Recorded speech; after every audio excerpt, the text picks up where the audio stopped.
मेरे प्यारे परिवारजनों, नमस्कार। मन की बात के एक और एपिसोड में मुझे आप सभी के साथ देश की सफलता को, देशवासियों की सफलता को, उनकी इंस्पायरिंग लाइफ जर्नी को आपसे साझा करने का अवसर मिला है। इन दिनों सबसे ज्यादा पत्र, संदेश जो मुझे मिले हैं, वो दो विषयों पर बहुत अधिक है। पहला विषय है चंद्रयान-3 की सफल लैंडिंग और दूसरा विषय है दिल्ली में G20 का सफल आयोजन। देश के हर हिस्से से, समाज के हर वर्ग से, हर उम्र के लोगों के मुझे अनगिनत पत्र मिले हैं। जब चंद्रयान-3 का लैंडर चंद्रमा पर उतरने वाला था, तब करोड़ों लोग अलग अलग माध्यमों के जरिए एक साथ इस घटना के पल पल के साक्षी बन रहे थे। इसरो के YouTube लाइव चैनल पर 80 लाख से ज्यादा लोगों ने इस घटना को देखा। अपने आप में ये एक रिकॉर्ड है। इससे पता चलता है कि चंद्रयान-3 से करोड़ों भारतीयों का कितना गहरा लगाव है। चंद्रयान की इस सफलता पर देश में इन दिनों एक बहुत ही शानदार क्विज कंपटीशन भी चल रहा है, प्रश्न स्पर्धा, और उसे नाम दिया गया है चंद्रयान-3 महाक्विज। माईगोव पोर्टल पर हो रहे इस कंपटीशन में अब तक 15 लाख से ज्यादा लोग हिस्सा ले चुके हैं। माईगोव की शुरुआत के बाद यह किसी भी क्विज में सबसे बड़ा पार्टिसिपेशन है। मैं तो आपसे भी कहूंगा कि अगर आपने अब तक इसमें हिस्सा नहीं लिया है, तो अब देर मत करिए। अभी इसमें 6 दिन और बचे हैं। इस क्विज में जरूर हिस्सा लीजिए। मेरे परिवारजनों, चंद्रयान-3 की सफलता के बाद G20 के शानदार आयोजन ने हर भारतीय की खुशी को दोगुना कर दिया। भारत मंडपम तो अपने आप में एक सेलिब्रिटी की तरह हो गया है। लोग उसके साथ सेल्फी खिंचा रहे हैं और गर्व से पोस्ट भी कर रहे हैं। भारत ने इस समिट में अफ्रीकन यूनियन को G20 में फुल मेंबर बनाकर अपने नेतृत्व का लोहा मनवाया है।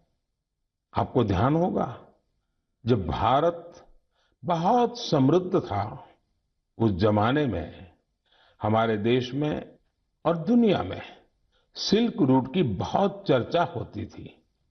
ये सिल्क रूट व्यापार कारोबार का बहुत बड़ा माध्यम था। अब आधुनिक जमाने में भारत ने एक और इकोनॉमिक कॉरिडोर G20 में सुझाया है। ये है India middle east Europe economic corridor. ये कॉरिडोर आने वाले सैकड़ों वर्षों तक विश्व व्यापार का आधार बनने जा रहा है। और इतिहास इस बात को हमेशा याद रखेगा कि इस कॉरिडोर का सूत्रपात भारत की धरती पर हुआ था। साथियों, G20 के दौरान जिस तरह भारत की युवा शक्ति इस आयोजन से जुड़ी, उसकी आज विशेष चर्चा आवश्यक है। साल भर तक देश के अनेकों यूनिवर्सिटीज में G20 से जुड़े कार्यक्रम हुए। अब इसी श्रृंखला में दिल्ली में एक और एक्साइटिंग प्रोग्राम होने जा रहा है, G20 यूनिवर्सिटी कनेक्ट प्रोग्राम। इस प्रोग्राम के माध्यम से देश भर के लाखों यूनिवर्सिटी स्टूडेंट्स एक दूसरे से जुड़ेंगे। इसमें IITs, IIMs, NITs और मेडिकल कॉलेजेस जैसे कई प्रतिष्ठित संस्थान भी भाग लेंगे। मैं चाहूंगा कि अगर आप कॉलेज स्टूडेंट हैं, तो 26 सितंबर को होने वाले इस कार्यक्रम को जरूर देखिएगा, इससे जरूर जुड़िएगा। भारत के भविष्य में युवाओं के भविष्य पर इसमें बहुत सारी दिलचस्प बातें होने वाली हैं। मैं खुद भी इस कार्यक्रम में शामिल होऊंगा। मुझे भी अपने कॉलेज स्टूडेंट्स से संवाद का इंतजार है। मेरे परिवारजनों, आज से 2 दिन बाद 27 सितंबर को विश्व पर्यटन दिवस है। पर्यटन को कुछ लोग सिर्फ सैर सपाटे के तौर पर देखते हैं, लेकिन पर्यटन का एक बहुत बड़ा पहलू रोजगार से जुड़ा है। कहते हैं, सबसे कम इन्वेस्टमेंट में सबसे ज्यादा रोजगार अगर कोई सेक्टर पैदा करता है तो वो टूरिज्म सेक्टर ही है। टूरिज्म सेक्टर को बढ़ाने में किसी भी देश के लिए गुडविल, उसके प्रति आकर्षण बहुत मैटर करता है। बीते कुछ वर्षों में भारत के प्रति आकर्षण बहुत बढ़ा है और G20 के सफल आयोजन के बाद दुनिया के लोगों का इंटरेस्ट भारत में और बढ़ गया है। साथियों, G20 में 1 लाख से ज्यादा डेलीगेट्स भारत आए। वो यहाँ की विविधता, अलग अलग परंपराएं, भांति भांति का खान पान और हमारी धरोहरों से परिचित हुए। यहाँ आने वाले डेलीगेट्स अपने साथ जो शानदार अनुभव लेकर गए हैं, उससे टूरिज्म का और विस्तार होगा। आप लोगों को पता ही है कि भारत में एक से बढ़कर एक वर्ल्ड हेरिटेज साइट्स भी हैं और इनकी संख्या लगातार बढ़ती जा रही है। कुछ ही दिन पहले शांति निकेतन और कर्नाटका के पवित्र होयसड़ा मंदिरों को वर्ल्ड हेरिटेज साइट्स घोषित किया गया है। मैं इस शानदार उपलब्धि के लिए समस्त देशवासियों को बधाई देता हूं। मुझे 2018 में शांति निकेतन की यात्रा का सौभाग्य मिला था। शांति निकेतन से गुरुदेव रविंद्रनाथ टैगोर का जुड़ाव रहा है। गुरुदेव रविंद्रनाथ टैगोर ने शांति निकेतन का मोटो संस्कृत के एक प्राचीन श्लोक से लिया था। वह श्लोक है, यत्र विश्वम भवत्येक नीडम, अर्थात जहां एक छोटे से घोंसले में पूरा संसार समाहित हो सकता है। कर्नाटका के जिन होयसड़ा मंदिरों को यूनेस्को ने विश्व धरोहर सूची में शामिल किया है, उन्हें 13वीं शताब्दी के बेहतरीन आर्किटेक्चर के लिए जाना जाता है। इन मंदिरों को यूनेस्को से मान्यता मिलना मंदिर निर्माण की भारतीय परंपरा का भी सम्मान है। भारत में अब वर्ल्ड हेरिटेज प्रॉपर्टीज की कुल संख्या 42 हो गई है। भारत का प्रयास है कि हमारे ज्यादा से ज्यादा ऐतिहासिक और सांस्कृतिक जगहों को वर्ल्ड हेरिटेज साइट की मान्यता मिले। मेरा आप सबसे आग्रह है कि जब भी आप कहीं घूमने जाने की योजना बनाएं, तो ये प्रयास करें कि भारत की विविधता के दर्शन करें। आप अलग अलग राज्यों की संस्कृति को समझें, हेरिटेज साइट्स को देखें। इससे आप अपने देश के गौरवशाली इतिहास से तो परिचित होंगे ही, स्थानीय लोगों की आय बढ़ाने का भी आप अहम माध्यम बनेंगे। मेरे परिवारजनों, भारतीय संस्कृति और भारतीय संगीत अब ग्लोबल हो चुका है। दुनिया भर के लोगों का इनसे लगाव दिनों दिन बढ़ता ही जा रहा है। एक प्यारी सी बिटिया द्वारा की गई एक प्रस्तुति, उसका एक छोटा सा ऑडियो आपको सुनाता हूं। जगज्जालपालं कचत्कण्ठमालं शरच्चन्द्रभालं महादैत्यकालं नभो नीलकायं तुरावारमायं सुपद्मसहायं भजेऽहम्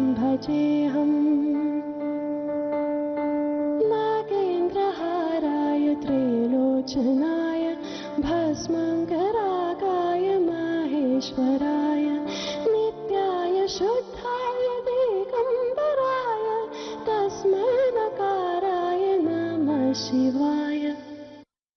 इससे सुनकर आप भी हैरान हो गए ना, कितनी मधुर आवाज है और हर शब्द में जो भाव झलकते हैं, ईश्वर के प्रति उनका लगाव हम अनुभव कर सकते हैं। अगर मैं ये बताऊं कि ये सुरीली आवाज जर्मनी की एक बेटी की है, तो शायद आप और अधिक हैरान होंगे। इस बिटिया का नाम कैसमी है। 21 साल की कैसमी इन दिनों इंस्टाग्राम पर खूब छाई हुई है। जर्मनी की रहने वाली कैसमी कभी भारत नहीं आई है, लेकिन वो भारतीय संगीत की दीवानी है, जिसने कभी भारत को देखा तक नहीं। उसकी भारतीय संगीत में ये रुचि बहुत ही इंस्पायरिंग है। कैसमी जन्म से ही देख नहीं पाती है, लेकिन ये मुश्किल चुनौती उन्हें असाधारण उपलब्धियों से रोक नहीं पाई।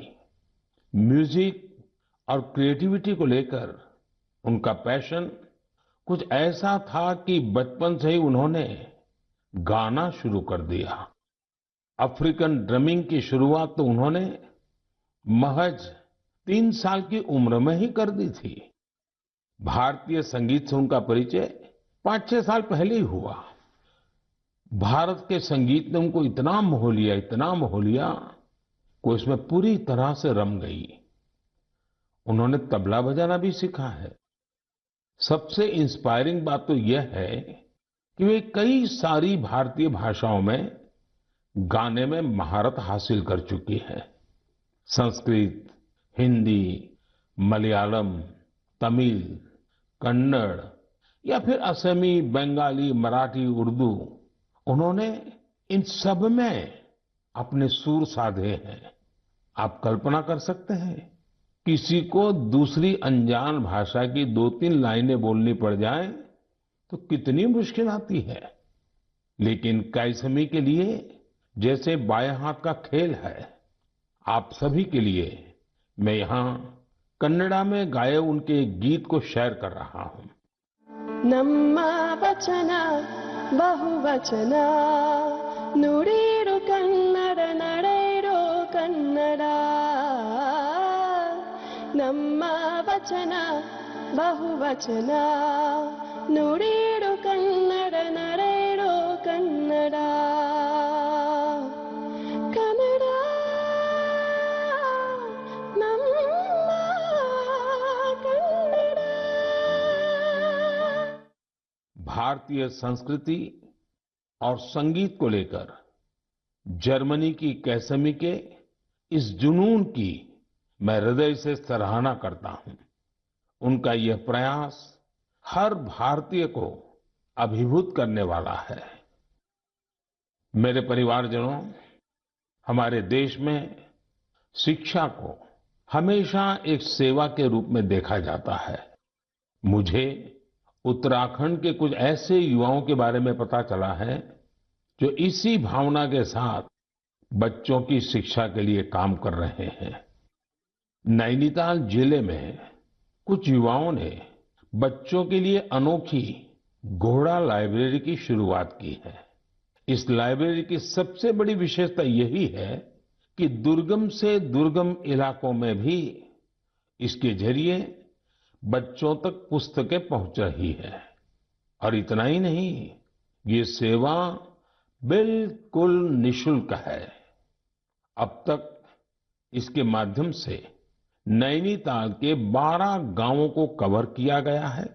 बच्चों की शिक्षा से जुड़े इस नेक काम में मदद करने के लिए स्थानीय लोग भी खूब आगे आ रहे हैं। इस घोड़ा लाइब्रेरी के जरिए ये प्रयास किया जा रहा है कि दूर दराज के गांवों में रहने वाले बच्चों को स्कूल की किताबों के अलावा कविताएं, कहानियां और नैतिक शिक्षा की किताबें भी पढ़ने का पूरा मौका मिले। ये अनोखी लाइब्रेरी बच्चों को भी खूब भा रही है। साथियों, मुझे हैदराबाद में लाइब्रेरी से जुड़े एक ऐसे ही अनूठे प्रयास के बारे में पता चला है। यहाँ 7वीं क्लास में पढ़ने वाली बिटिया आकर्षणा सतीश ने तो कमाल कर दिया है। आपको ये जानकर आश्चर्य हो सकता है कि महज 11 साल की उम्र में ये बच्चों के लिए एक दो नहीं बल्कि 7 लाइब्रेरी चला रही है। आकर्षणा को 2 साल पहले इसकी प्रेरणा तब मिली जब वो अपने माता पिता के साथ एक कैंसर अस्पताल गई थी। उसके पिता जरूरतमंदों की मदद के सिलसिले में वहां गए थे। बच्चों ने वहां उनसे कलरिंग बुक्स की मांग की और यही बात इस प्यारी सी गुड़िया को इतनी छू गई कि उसने अलग अलग तरह की किताबें जुटाने की ठान ली। उसने अपने आस पड़ोस के घरों, रिश्तेदारों और साथियों से किताबें इकट्ठा करना शुरू कर दिया। और आपको यह जानकर खुशी होगी कि पहली लाइब्रेरी उसी कैंसर अस्पताल में बच्चों के लिए खोली गई। जरूरतमंद बच्चों के लिए अलग अलग जगहों पर इस बिटिया ने अब तक जो 7 लाइब्रेरी खोली है उनमें अब करीब 6000 किताबें उपलब्ध हैं। छोटी सी आकर्षणा जिस तरह बच्चों का भविष्य संवारने का बड़ा काम कर रही है वो हर किसी को प्रेरित करने वाला है। साथियों, ये बात सही है कि आज का दौर डिजिटल टेक्नोलॉजी और ई बुक्स का है, लेकिन फिर भी किताबें हमारे जीवन में हमेशा एक अच्छे दोस्त की भूमिका निभाती हैं। इसलिए हमें बच्चों को किताबें पढ़ने के लिए प्रेरित करना चाहिए। मेरे परिवारजनों, हमारे शास्त्रों में कहा गया है, जीवेषु करुणा चापि मैत्री तेषु विधीयताम, अर्थात जीवों पर करुणा कीजिए और उन्हें अपना मित्र बनाइए। हमारे तो ज्यादातर देवी देवताओं की सवारी ही पशु पक्षी हैं। बहुत से लोग मंदिर जाते हैं, भगवान के दर्शन करते हैं, लेकिन जो जीव जंतु उनकी सवारी होते हैं उस तरफ उतना ध्यान ही नहीं देते। ये जीव जंतु हमारी आस्था के केंद्र में तो रहने ही चाहिए, हमें इनका हर संभव संरक्षण भी करना चाहिए। बीते कुछ वर्षों में देश में शेर, बाघ, तेंदुआ और हाथियों की संख्या में उत्साहवर्धक बढ़ोतरी देखी गई है। कई और प्रयास भी निरंतर जारी हैं ताकि इस धरती पर रह रहे दूसरे जीव जंतुओं को बचाया जा सके। ऐसा ही एक अनोखा प्रयास राजस्थान के पुष्कर में भी किया जा रहा है। यहाँ सुखदेव भट्ट जी और उनकी टीम मिलकर वन्य जीवों को बचाने में जुटे हैं। और जानते हैं उनकी टीम का नाम क्या है? उनकी टीम का नाम है कोबरा। एक खतरनाक नाम इसलिए है क्योंकि उनकी टीम इस क्षेत्र में खतरनाक सांपों का रेस्क्यू करने का काम भी करती है। इस टीम में बड़ी संख्या में लोग जुड़े हैं जो सिर्फ एक कॉल पर मौके पर पहुंचते हैं और अपने मिशन में जुट जाते हैं। सुखदेव जी की इस टीम ने अब तक 30,000 से ज्यादा जहरीले सांपों का जीवन बचाया है। इस प्रयास से जहां लोगों का खतरा दूर हुआ है, वहीं प्रकृति का संरक्षण भी हो रहा है। ये टीम अन्य बीमार जानवरों की सेवा के काम से भी जुड़ी हुई है। साथियों, तमिलनाडु के चेन्नई में auto driver M Rajendra Prasad ji भी एक अनोखा काम कर रहे हैं। वो पिछले 25-30 साल से कबूतरों की सेवा के काम में जुटे हैं। खुद उनके घर में 200 से ज्यादा कबूतर हैं। वह इन पक्षियों के भोजन, पानी, स्वास्थ्य जैसी हर जरूरत का पूरा ध्यान रखते हैं। इस पर उनका काफी पैसा भी खर्च होता है, लेकिन वो अपने काम में डटे हुए हैं। साथियों, लोगों को नेक नियत से ऐसा काम करते देखकर वाकई बहुत सुकून मिलता है, काफी खुशी होती है। अगर आपको भी ऐसे ही कुछ अनूठे प्रयासों के बारे में जानकारी मिले तो उन्हें जरूर शेयर कीजिए। मेरे प्यारे परिवारजनों, आजादी का ये अमृत काल देश के लिए हर नागरिक का कर्तव्य काल भी है। अपने कर्तव्य निभाते हुए ही हम अपने लक्ष्यों को पा सकते हैं, अपनी मंजिल तक पहुंच सकते हैं। कर्तव्य की भावना हम सभी को एक सूत्र में पिरोती है। यूपी के संभल में देश ने कर्तव्य भावना की एक ऐसी मिसाल देखी है जिसे मैं आपसे भी शेयर करना चाहता हूं। आप सोचिए, 70 से ज्यादा गांव हो, हजारों की आबादी हो और सभी लोग मिलकर एक लक्ष्य, एक ध्येय की प्राप्ति के लिए साथ आ जाए, जुट जाए। ऐसा कम ही होता है, लेकिन संभल के लोगों ने ये करके दिखाया। इन लोगों ने मिलकर जन भागीदारी और सामूहिकता की बहुत ही शानदार मिसाल कायम की है। दरअसल इस क्षेत्र में दशकों पहले सोत नाम की एक नदी हुआ करती थी।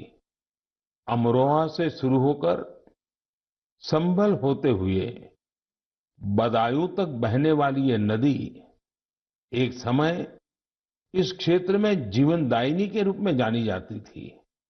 इस नदी में अनवरत जल प्रवाहित होता था, जो यहाँ के किसानों के लिए खेती का मुख्य आधार था। समय के साथ नदी का प्रवाह कम हुआ। नदी जिन रास्तों से बहती थी वहां अतिक्रमण हो गया और ये नदी विलुप्त हो गई। नदी को मां मानने वाले हमारे देश में संभल के लोगों ने इस सोत नदी को भी पुनर्जीवित करने का संकल्प ले लिया। पिछले साल दिसंबर में सोत नदी के कायाकल्प का काम 70 से ज्यादा ग्राम पंचायतों ने मिलकर शुरू किया। ग्राम पंचायतों के लोगों ने सरकारी विभागों को भी अपने साथ लिया। आपको ये जानकर खुशी होगी कि साल के पहले 6 महीने में ही ये लोग नदी के 100 किलोमीटर से ज्यादा रास्ते का पुनरुद्धार कर चुके थे। जब बारिश का मौसम शुरू हुआ तो यहाँ के लोगों की मेहनत रंग लाई और सोत नदी पानी से लबालब भर गई। यहाँ के किसानों के लिए खुशी का एक बड़ा मौका बनकर आया है। लोगों ने नदी के किनारे बांस के 10,000 से भी अधिक पौधे भी लगाए हैं ताकि इसके किनारे पूरी तरह सुरक्षित रहें। नदी के पानी में 30,000 से अधिक गंबूसिया मछलियों को भी छोड़ा गया है ताकि मच्छर न पनपे। साथियों, सोत नदी का उदाहरण हमें बताता है कि अगर हम ठान लें तो बड़ी से बड़ी चुनौतियों को पार कर एक बड़ा बदलाव ला सकते हैं। आप भी कर्तव्य पथ पर चलते हुए अपने आसपास ऐसे बहुत से बदलावों का माध्यम बन सकते हैं। मेरे परिवारजनों, जब इरादे अटल हों और कुछ सीखने की लगन हो तो कोई काम मुश्किल नहीं रह जाता है। पश्चिम बंगाल की श्रीमती शकुंतला सरदार ने इस बात को बिल्कुल सही साबित करके दिखाया है। आज वो कई दूसरी महिलाओं के लिए प्रेरणा बन गई हैं। शकुंतला जी जंगल महल के शातनाला गांव की रहने वाली हैं। लंबे समय तक उनका परिवार हर रोज मजदूरी करके अपना पेट पालता था। उनके परिवार के लिए गुजर बसर भी मुश्किल थी।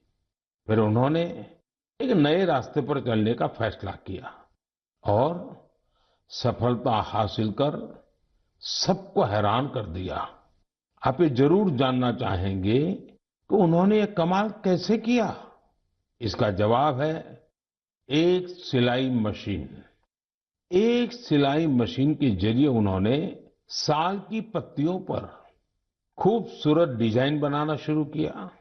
उनके इस हुनर ने पूरे परिवार का जीवन बदल दिया। उनके बनाए इस अद्भुत क्राफ्ट की मांग लगातार बढ़ती जा रही है।